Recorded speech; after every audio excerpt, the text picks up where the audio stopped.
Welcome to Art with Oz, your front row seat to the stories behind the Indian art world and the trailblazers who define it, one conversation at a time. Indian art and Vadehra Art Gallery are almost synonymous with each other, all thanks to Mr. Arin Vadehra, who was instrumental in taking Indian art to the global platform. Mr. Vadehra has left you some seriously big shoes to fill. How did you grow into them? Well, we're still trying to fill them. Haven't succeeded yet. You will. But it's been a very organic process for me, especially. I don't have a background in Indian art. And for me, it's literally having learned about Indian art over the past, 17, 18 years since I've been at the gallery. The best learnings have been at, dinner table conversations, spending time with my father-in-law, with, Roshni, my sister-in-law who I work with my husband, Asim, who I always say knows more about art than, I do, even though I'm in the business. I think it's been a very organic and interesting process. It's not been, something that's been a structured learning for me, which is what I've really enjoyed. Wow. How inspirational. Well, what's one piece of advice from Mr. Arin Vadehra that has changed the way you look at art? Oh my God, there's lots of little snippets. I think the most important thing that I've learned from my father-in-law, I don't know about advice, but what I've learned from him is that he says, always look, keep your eyes open. The more you see, the more you learn, and I have seen that over the years. The person that I was looking at art 17 years ago when I joined the gallery is very different from the way I look or view art today. Yeah, naturally. And I'm happy if it changes over time. It's meant to. You don't personally stay the same person. So obviously your interest and your thoughts about a work of art or art in general will change over time. And so be open to that change. I think that's something that he's really sort of, encourages. But yeah, I mean, for him, he always said, look at many things, look at everything. Till you don't see many things, you won't know what you like, what you don't like, or what is of interest to you. How did you transition from a VEDRA in the interior design business to a VADEHRA in the art world? You got the spellings right, which I also don't get right. So it's an interesting story. I actually studied communication and PR. I worked at a PR firm in Boston after I graduated. And then when I moved to Delhi, I worked at another PR firm called Perfect Relations, which is a really amazing firm. After that, I joined my brother, who runs a very successful export house for interior and home accents. And basically, when I got married, I took a break. And it was then that my father-in-law and my sister-in-law, Roshni, said that, come take a look at the gallery, see if you like it. It's just come and take a look, hang out there and see what you think. Will you open it first? Well, I was very apprehensive because I did not have a formal background in art at all. Mm-hmm. So it was a little daunting almost, But I just decided to give it a shot and I never looked back. That's great. Yeah. Yeah. So it was, I think I learned various things for each of the places that I worked at. From my brother, I think I learned, to be very meticulous and detail-oriented, which my brother is. And I think I take a lot of that from him. And that helps me really well at the gallery also. A lot of rigor and hard work is what I've always seen my brother do. And expecting the best from everyone on your team. And I think I take that as part of my learnings at work. And then, so that's the story. So it was really an accident that I came into Indian art. Well, happy accident. Happy accident, yeah. We're all glad you're here. Thank you. How do you and your partner, Roshni Vadehra, segregate your work and complement each other? At the gallery, we're quite a small team. How many people? We have, according to galleries, it's not that small. We have about 25 people at the gallery. But the decision makers, the curators, the gallery assistants, all of those are about 12. And we all work on things together. That said, Roshni and I do slightly different things. I think that comes out of interest. For me, I really enjoy installing exhibitions and the technical aspects. I love looking at plans and reading manuals and all of that. So I think that's where I usually step up and take over. But apart from that, I mean, you run a gallery, you do sales, you speak to artists, and we all do that in our own ways. In some cases, we both speak to the same person. In some cases, we have our own clients. And I think we're very happy to step in whenever it's needed, wherever it's needed, you know? So I think that works quite well for us. What do you like about the organization of your shows? Well, like I said, I love looking at plans and I love, ideating spaces. And I think I have a good sense of space. So Probably because of your background in perhaps, interior and design. honestly, more than that, I grew up seeing my mom doing renovations and constructions, and I always really enjoyed it. So there was always something being broken in the house, and my dad used to be like, "What are you doing again?" But it used to be very interesting. I would sit there. I mean, when we made this house as well, I used to sit for hours at site just because I used to enjoy seeing things being, built. That's really cool. Yeah, it's fun. And so when it comes to the gallery also, I think that translates well because we have some artists who show very technical works, and then I like to understand those and help in the installation of those and the planning of those. Planning displays, planning hangs, things like that. If you get 5 works by any of your breakout artists like Zam Arif or Biraj Lodhia, how do you decide which collector to send them to? That's a trade secret. I don't know if I should go there. But that said, no, we basically have interest lists from our clients, who request works of certain artists. And then we sort of go through that list as and when works come in. So please share with us your biggest collectors. You wish. How do you find that balance between promoting your established artists and the new names?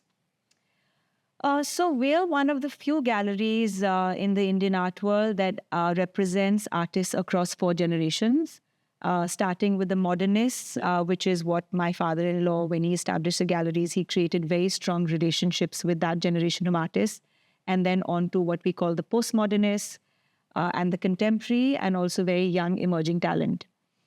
So for us, it's an interesting balance. Honestly, we have 2 spaces in Delhi. We have one space where we show the more senior artists, and then another space where we show the more contemporary and young artists. So in that way, we're able to balance the exhibitions. We also take part in many art fairs around the world every year, and we also do exhibitions of Indian artists abroad.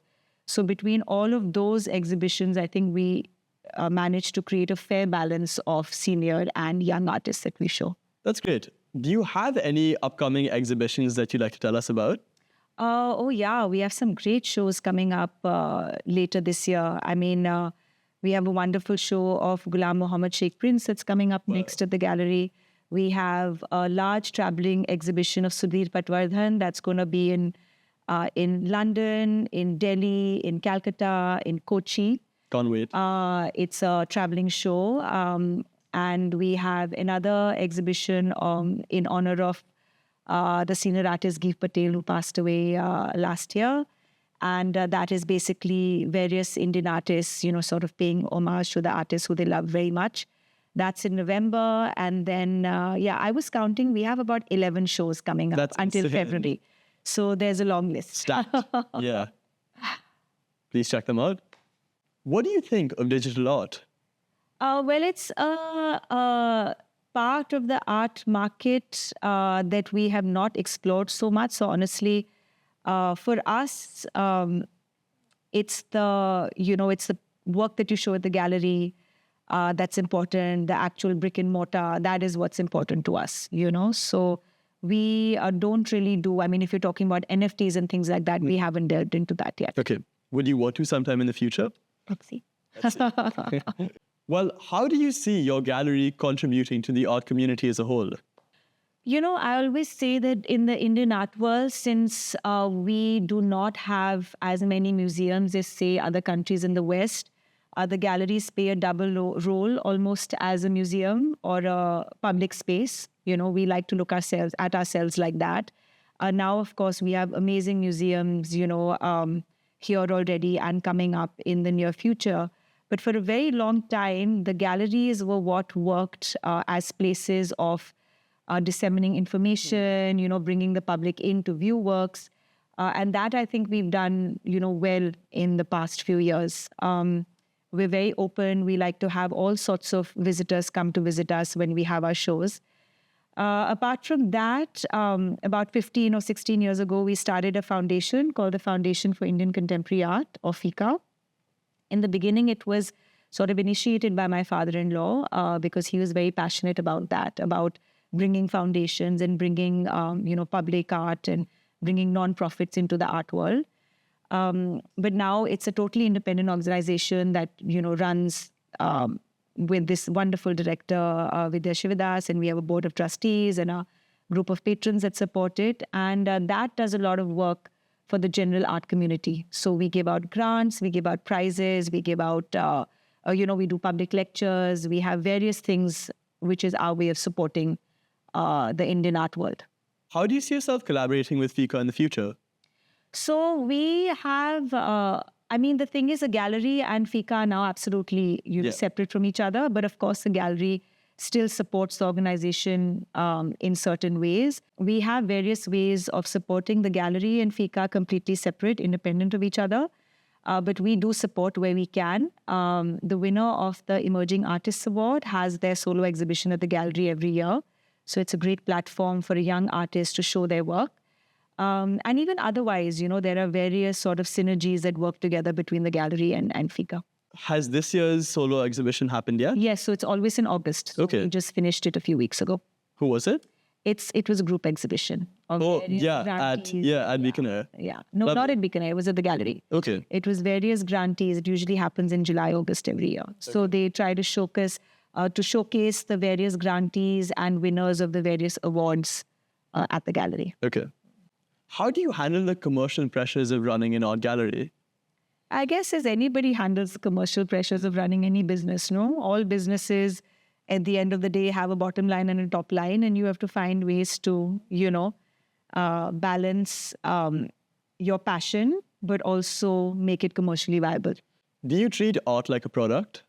Okay. You can't. It's so unique. Every work of art is different from the other. It's not like you're selling multiples of the same thing, right? So you can have 20 artworks in front of you and something will speak to you and something won't, but it'll speak to someone else. Art is so subjective and so personal that I don't think it can ever be a product or a commodity. Throughout your life, what would you consider the most successful exhibition? Curatorially or visually? What would you think? Well, there are lots of successful exhibitions, but I think for me, the most memorable exhibition is probably the first one that I installed at the gallery. And that was by Atul Dodia, who's also one of my favorite artists and people. And it was an exhibition in 2007 that we installed at our Okla space. And it was called Saptapadi Scenes from Marriage Regardless. And it's so perfectly Atul. And the entire exhibition was so perfectly Atul that it was very eye-opening for me, honestly. Also, to see that kind of an exhibition was interesting for me as a person coming into art. For me, in my head, art was always, pretty and figures and, things like that. And to suddenly see an artist who's making a lot of tongue-in-cheek comments, drawing references from everything around us, including, Indian cinema, Western cinema, posters, artists that he really enjoys looking at. And he's drawing all of these references and making stories and collages in every work. It was fascinating for me. Indeed. So that was, I think, also because it was my first, I think that was one of my most memorable shows. Yeah. That's good. Have you ever had to deal with an art forgery or scandal? So those kind of things happen all the time. They happen in India, they happen abroad. There's no one particular one that comes to mind, but we're constantly getting, images on our generic email ID, saying, I have this work of art to sell. And you're just like, if you're going to, try to offer a painting, at least make it a decent copy, so make it look real. Yeah, that happens a lot. And like I said, it happens everywhere. So it's just part of the whole thing. Yeah. It's natural in the art business. I won't say it's natural, but Okay. it is sort of, there in the art world, and you have to find ways to, work around it and make sure that what you're doing, there's never any shadow on that or anything Agreed. like that. Yeah. So. What are your authentication processes for your... So, as a gallery, I mean, we, provide authentication certificates for works that have gone through us. We obviously don't look at, works of artists that we don't work with at all because we don't have the kind of knowledge to do that. And if we're ever buying works or, dealing in works on the secondary market, we're very, very particular about provenance, where we're getting it from. That's good. We do a lot of due diligence in that manner to just make sure that everything is, fine. So this is one of my favorite questions. How do you approach pricing in a competitive market? That's a trade secret, which I'm not going to divulge in a podcast. But It's my podcast, please. How do you manage the expectations of both artists and collectors? Well, I should have said that when I talked about challenges in Indian art. No, it's fine, everybody's sort of looking out at certain things, and you have to be mindful and empathetic of where they're coming from. I think that's important, The artists are putting something out there from their studios. Their art is very, very personal to them. And they're almost sort of, we're caretakers of that art in a way, right? So we have to be very careful and mindful of how we show it, how we sell it, who we sell it to. All of those things are very important. Indeed.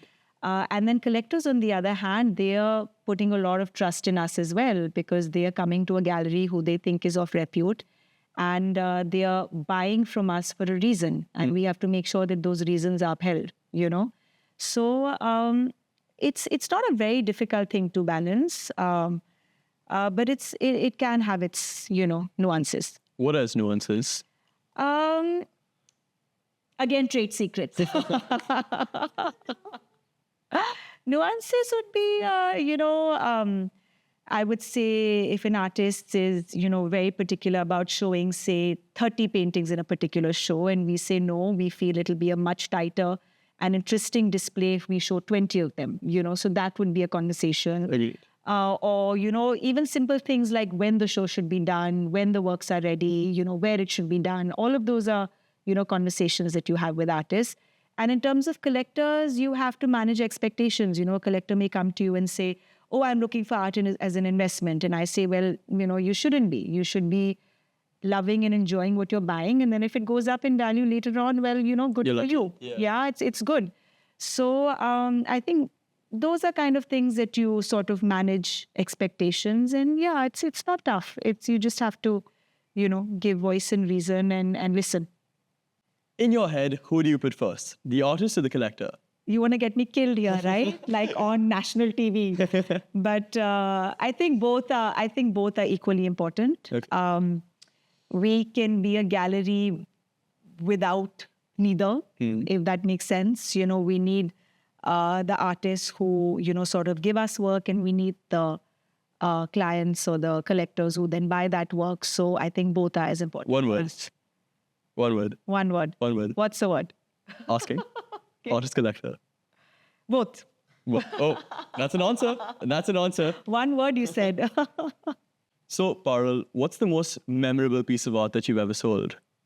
So this has to be, I know exactly what it is. It was the year 2007 in December.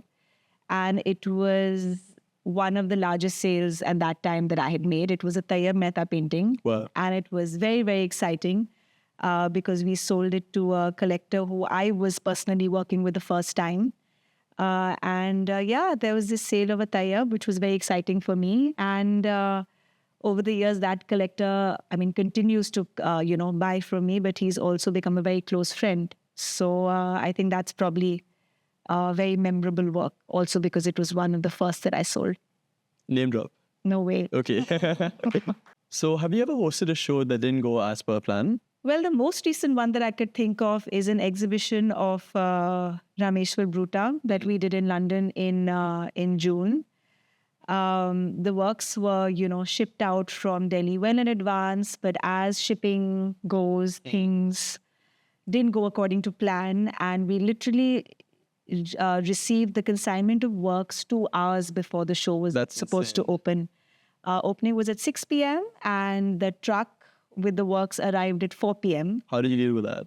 We managed. Really? We managed to put on a really good show. And everybody who came couldn't believe that we had hung it up in, 2 hours. We had luckily, planned on how we were going to do the display, and we just put our, heads and our hands and our drills and everything into it, and we got it up in time. So it was really 2 exciting. hours, that's Yeah, like and- almost nothing for an art Yeah, exhibition. and it was one of the most stressful experiences of my career, but we made it work. So, yeah, a funny story. That's awesome, yeah. It opened, so it's a funny story. Otherwise, it was a disaster in the making. So what's the most awkward interaction you've had with a collector? I can't really think of one like specific ones, but the funny ones that have happened, once in a while is when you quote in lakhs and the payment shows up in thousands. Right. It has happened. Yeah.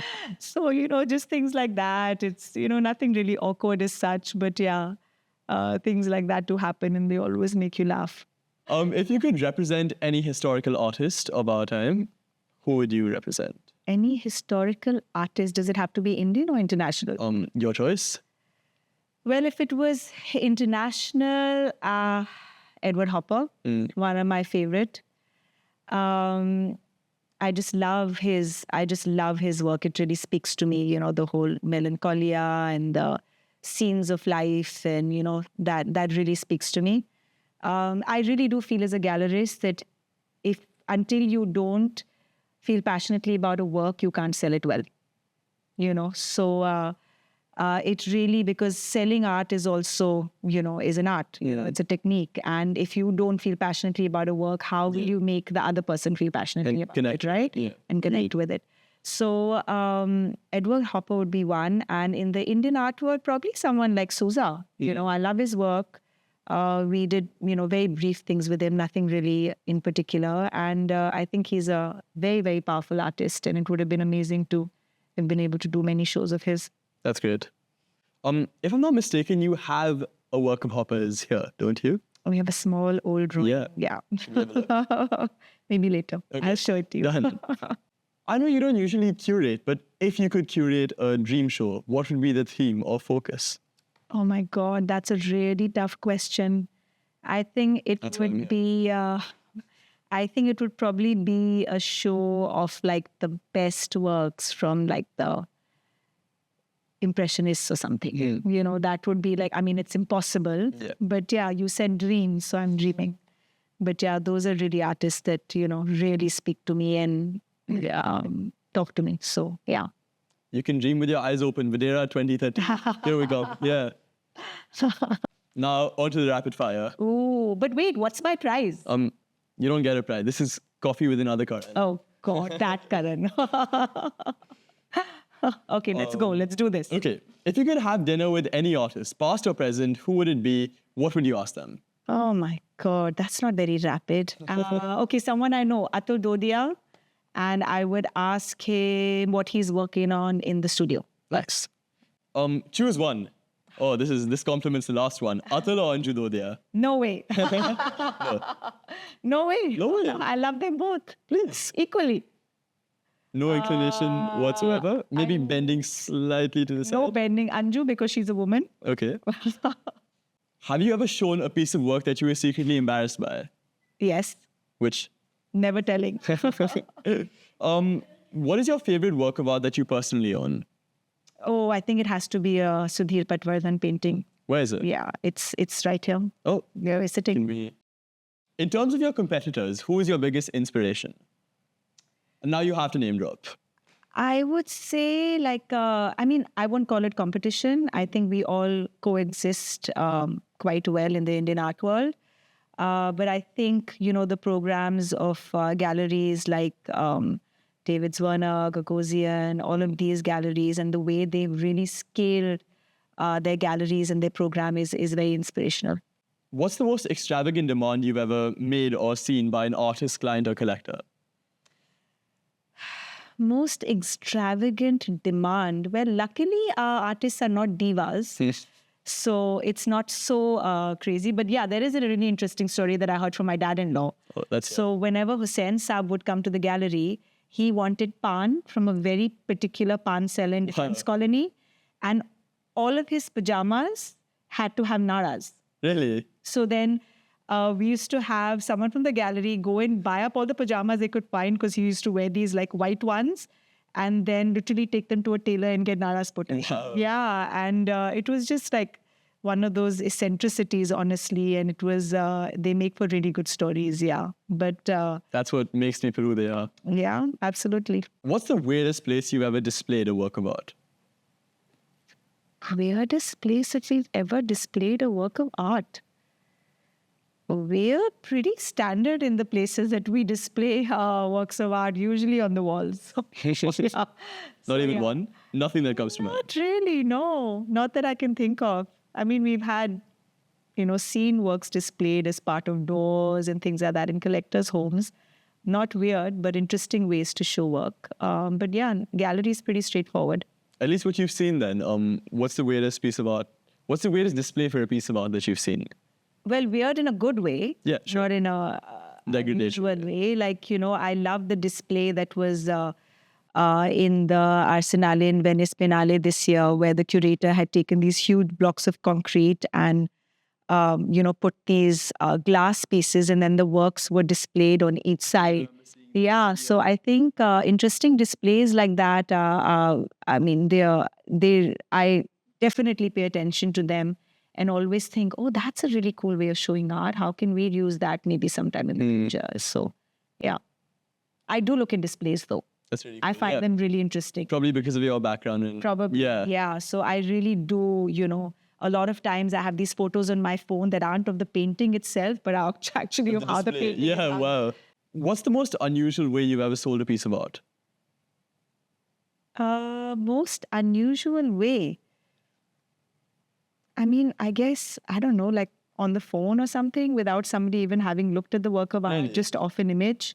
Yeah, that happens. That happens quite often. I think we very often work with collectors who, really know what they're buying. So it's easy for them to work off an image and say, I know what it'll look like in person. So that happens. Okay, wow. Yeah, not that unusual. What's your guilty pleasure in art? Something you love but would never openly admit? Lots of chocolate. Lots of chocolate. Great desk. Oh, wow. Coming to the final few questions before I drive you crazy. Where do you see yourself and your gallery 10 years down the line? 10 years down the line, doing what we do and doing it better, more exhibitions abroad, maybe more spaces in other parts of the world. It's all conversations that Roshni and I have, and eventually some will come to fruition. What's your dream place to do an exhibition? I mean, it's always very exciting when your artists are invited to exhibitions at museums abroad, or if they're invited to a really spectacular public art project. What's your things like dream that. place? My dream place. Good question. Maybe like a really beautiful space, somewhere else in the world, in New York, in London, something like that. Yeah. Okay. It's one of those things. I don't think it's about the place. It's also about the exhibition and what the space is and things like that. And the people that you're working with. Of course. Naturally, yeah. Of course. So can you share some personal anecdotes about your artists, collectors, people you've worked closely with, on things that have gone right, things that have gone wrong? You have the stage. Okay, that's like 18 years of career that you have to think about, honestly. I think everybody has been very, very, very supportive in general. The art community is a really close, close community because there are not that many of us in the art world. Everybody knows each other. And I think the general sense is that everybody's happy when something happens, we all say more exhibitions, more things happening, more, fairs, more exhibitions, more events happening in the art world, the more the merrier, Yeah. So I think in general, people are super supportive. In terms of, that's in terms of the galleries. In terms of artists, like I've always had the fortune of working with really, really interesting minds, and I find that very, very stimulating and inspiring. to just be installing a show with a particular artist and really hearing about Their thought process. their thought process, agreed. what happened when they thought of a work. It's just very, very interesting. And also to see how things translate from when you see an artwork in a studio as to when it then comes out into the public space, how that translation happens. It's also really interesting to me. Yeah. Good. How do you keep work separate from family with Roshni? We don't. Really? We don't. At the end of the day, we both feel that family is most important. And I think that sort of dictates everything we do at work as well. Luckily, our personalities are quite different. Both of us, and you will probably attest to that. And for both of us, like, we're very clear that if someone feels very strongly about something, the other person's like, fine, you feel strongly about it, we'll go with it, So I think that way we've sort of earned each other's respect over these years, and we work in the same office on the same table, so we kind of like have to.